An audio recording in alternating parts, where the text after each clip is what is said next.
అందరికీ శుభోదయం. నా పేరు కే అప్పలనాయుడు, తెలుగు టీచర్.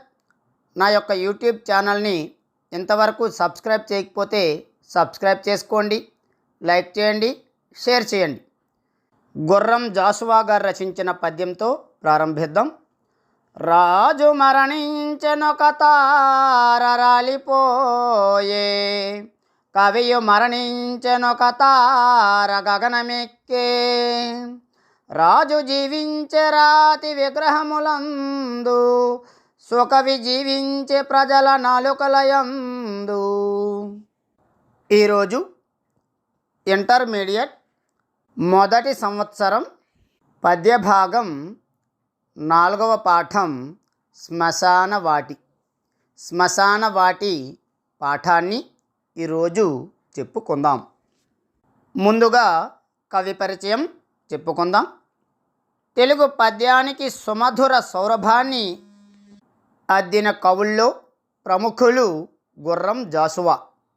వీరు గుంటూరు జిల్లా వినుకొండలో 28/9/1895 జన్మించారు. లింగమాంబ, వీరయ్య జాషువా తల్లిదండ్రులు. జాషువా ఉభయ భాషా ప్రవీణులు. ప్రాథమికోపాధ్యాయునిగా ఉద్యోగ జీవితాన్ని ప్రారంభించారు. కొంతకాలం మూకీ చలనచిత్రాల వ్యాఖ్యాతగా పనిచేశారు. మరికొంతకాలం ద్వితీయ ప్రపంచ సంగ్రామంలో యుద్ధ ప్రచారకునిగా తన సేవలందించారు. ఇంకొంతకాలం ఆకాశవాణిలో తెలుగు కార్యక్రమాల రూపకర్తగా కూడా వ్యవహరించారు. సామాజిక, సాహిత్య అననుకూల వాతావరణంలో వికసించిన కవి కుసుమం జాషువా. తెలుగులో ఖండకావ్య ప్రక్రియకు అఖండ ఖ్యాతిని సంతరింపజేసిన జాషువా తెలుగు జాతి గుండెల్లో మెండుగా నిండిపోయారు. జాషువా రచించిన అనేక కావ్యాలు, ఖండకావ్యాలు ఆధునిక తెలుగు కావ్యావరణంలో సరికొత్త వాతావరణానికి ఊపిరులూదాయి.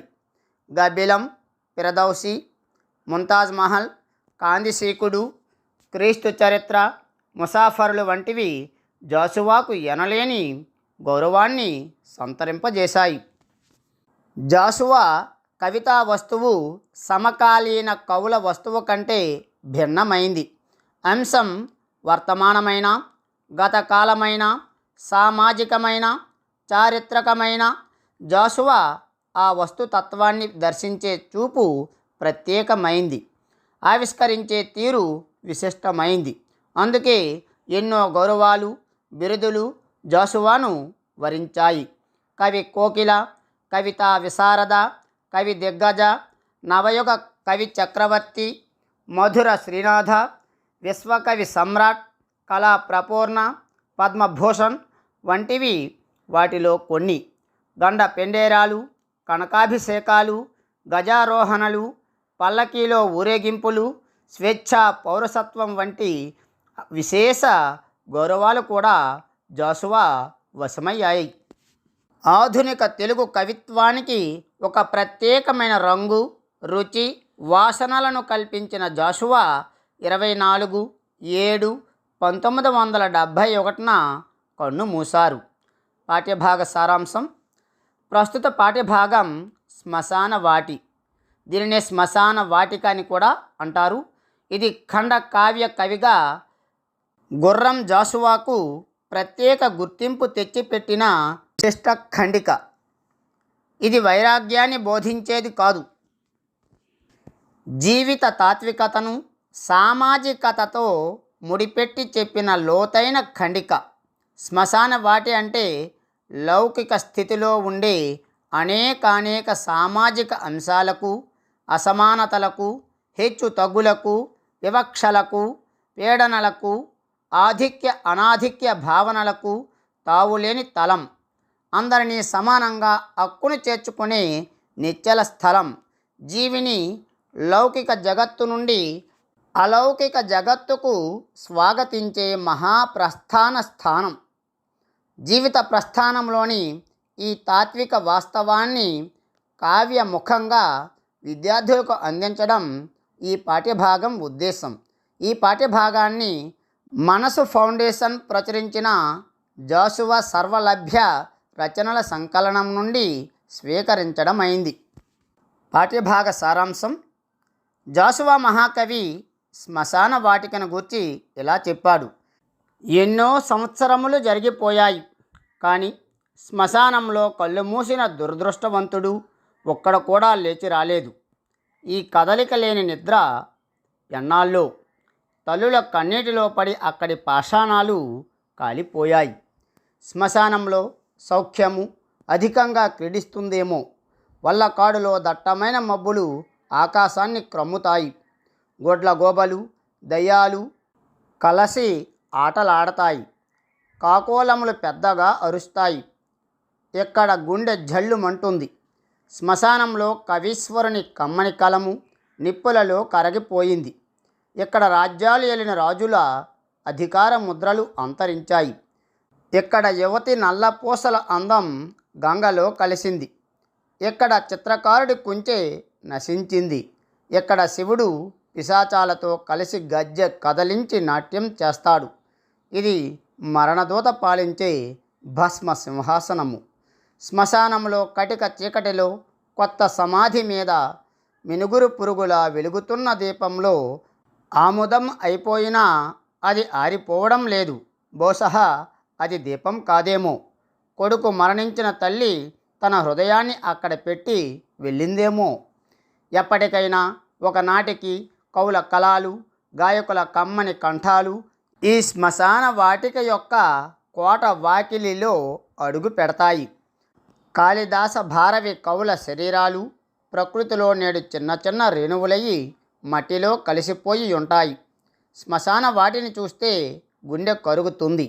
ఇక్కడి పిల్లల గోరీలలో వారి లేత బొగ్గల అందము చెడిపోయి ఉంటుంది. ఈ గోరీలలో ఏ ముద్దుల పిల్లలో నిద్రించి ఉంటారు. ఆ పిల్లల తల్లుల కడుపులో అగ్ని జ్వాలలు నేటికి మండుతున్నాయి.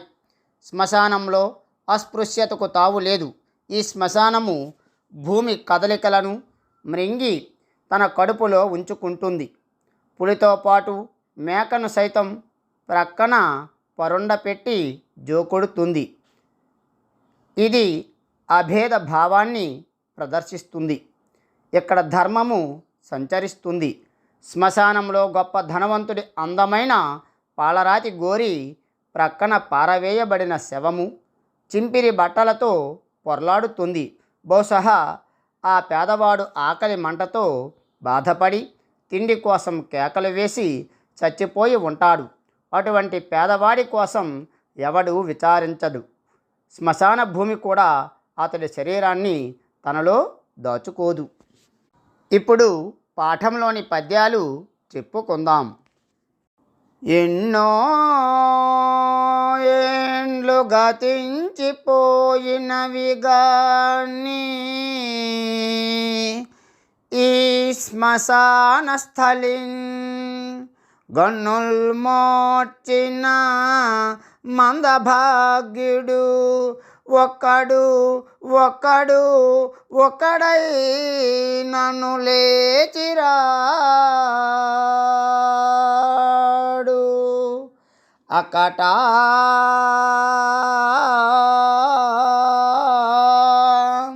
ఎన్నాలి చలనంబులేని శయనంబు ఏ తల్లులల్లాడిరో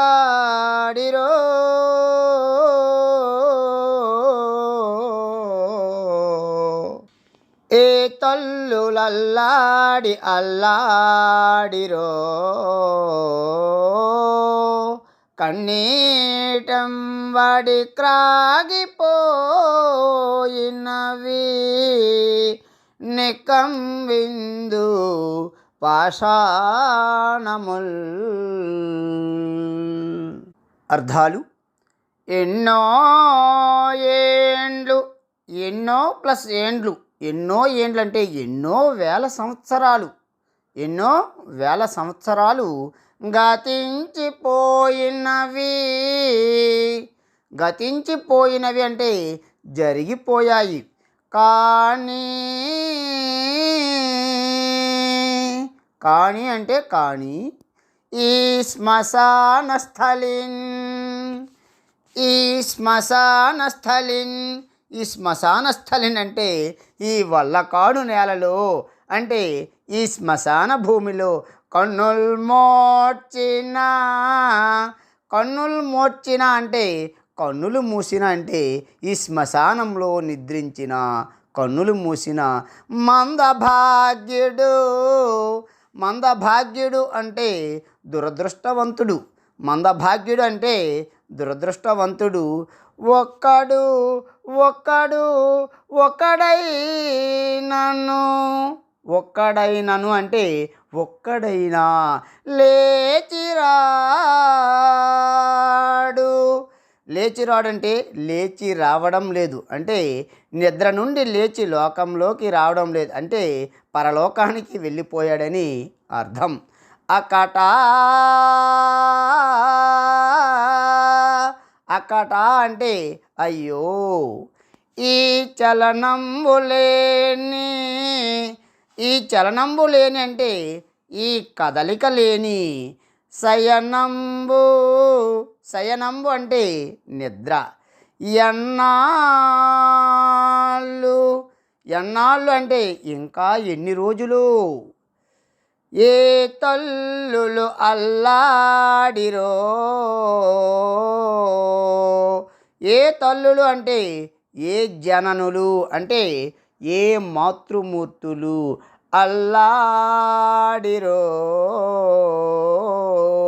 అల్లాడిరో అంటే ఈ దురదృష్టవంతుని కోసం బాధపడ్డారు, ఈ దురదృష్టవంతుని కోసం బాధపడ్డారు. ఇందున్, ఇందున్ అంటే ఇక్కడ ఈ శ్మశానమునందు, ఇందున్ అంటే ఈ శ్మశానమునందు.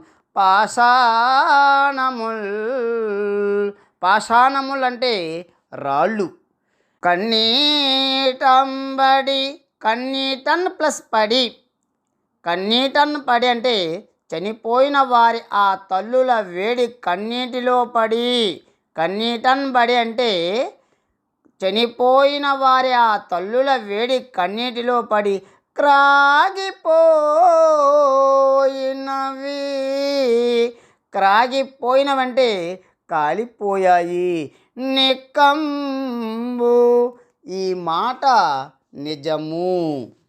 నిక్కంబు అంటే ఈ మాట నిజము. భావము: ఎన్నో సంవత్సరాలు జరిగిపోయాయి, కానీ ఈ శ్మశాన భూమిలో కనులు మూసి నిద్రించిన దురదృష్టవంతుడు ఒక్కడైనా లేచి రాలేదు, అంటే నిద్ర లేవలేదు. అయ్యో, ఈ కదలికి లేని నిద్ర ఎన్ని రోజులు ఉంటుందో. ఈ శ్మశానంలో దీర్ఘ నిద్రపోయిన వారి కోసం ఏ తల్లులు బాధపడ్డారో ఆ తల్లుల కన్నీటిలో పడి ఎక్కడి రాళ్ళు నిజంగా కాలిపోయాయి. ఈ మాట నిజము. ఆకాశమున కారు మబ్బుగములాహారించే, దయ్యాలతో ఘోకంబుల్ జరలాడసాగినవి. వ్యాఘోషించే నల్దిక్కులన్ గాకోలంబులు, గుండె జల్లు మనుచున్నంగాని ఎక్కాటియందు ఆకల్లాడిన జాడలేది చట. సౌఖ్యం ఎంత క్రీడించునో.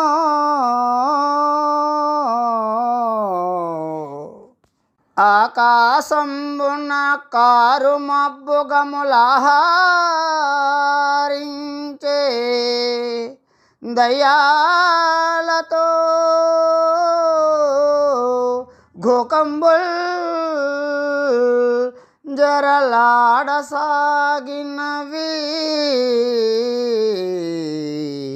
వ్యాఘోషించే నల్దిక్కులన్, వ్యాఘోషించే నల్దిక్కులన్ గాకోలంబులు, గుండె జల్లు మనుచున్నంగాని ఏకాటియందు ఆ కల్లాడిన జాడలేదిచ్చట సౌఖ్యం వెంత క్రీడించునో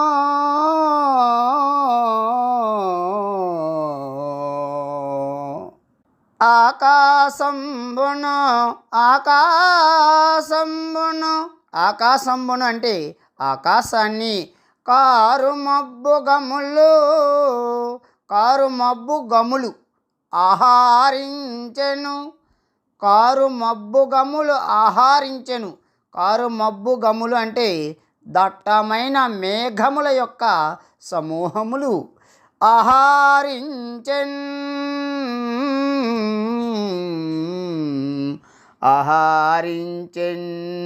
అంటే భుజించాయి, అంటే మేఘాలు ఆకాశాన్ని పూర్తిగా కప్పివేశాయని భావం.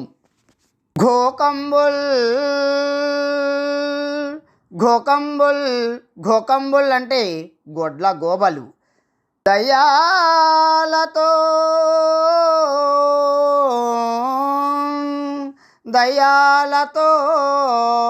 దయాలతోనంటే పిశాచాలతో చరలాడసాగినవి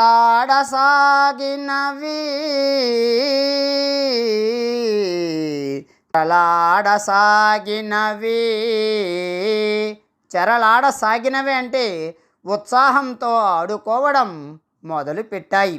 కాకోలంబులు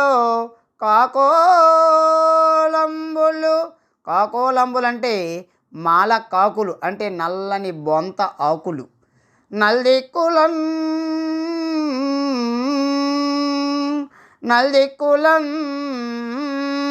అంటే నాలుగు దిక్కులలోనూ, అంటే ఆ శ్మశానం చుట్టూ వ్యాఘోసించెన్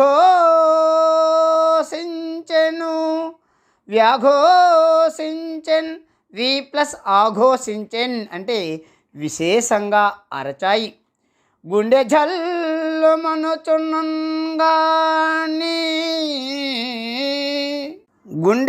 మనుచున్ +ఉన్నన్ కానీ అంటే గుండె జల్లుమని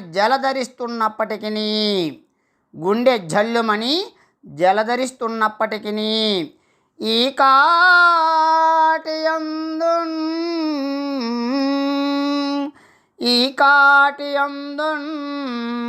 ఈ శ్మశానమునందు ఆకల్లాడిన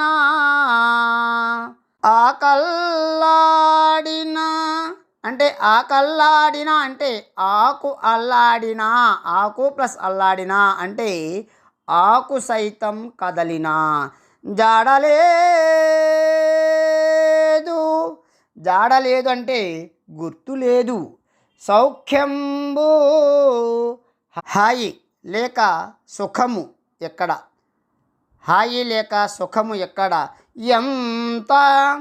ఎంత ఎక్కువగా ఇచ్చట క్రీడించునో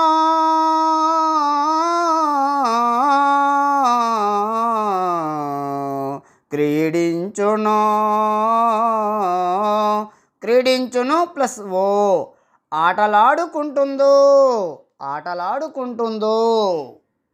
భావం: నల్లని మబ్బులు ఆకాశాన్ని మృంగివేశాయి. గొడ్ల గోబలు భూతాలతో ఉత్సాహంగా ఆడుకోవడం ప్రారంభించాయి. కాకులు నాలుగు వైపులా గట్టిగా అరచాయి. శ్మశానంలో గుండె జల్లు మంటుంది. అయినా ఈ శ్మశానంలో ఆకు సైతము కదలని జాడ కనబడడం లేదు. ఈ శ్మశానంలో సుఖము ఎంత ఎక్కువగా ఆటాడుకుంటుందో కదా. మిగిలిన పాఠం తరువాత తరగతిలో చెప్పుకుందాం. ఈ వీడియో మీకు నచ్చినట్లయితే లైక్ చేయండి, షేర్ చేయండి, సబ్స్క్రైబ్ చేయడం మాత్రం మర్చిపోవద్దు. పక్కనే ఉన్న గంట సింబల్ని నొక్కండి. ధన్యవాదములు.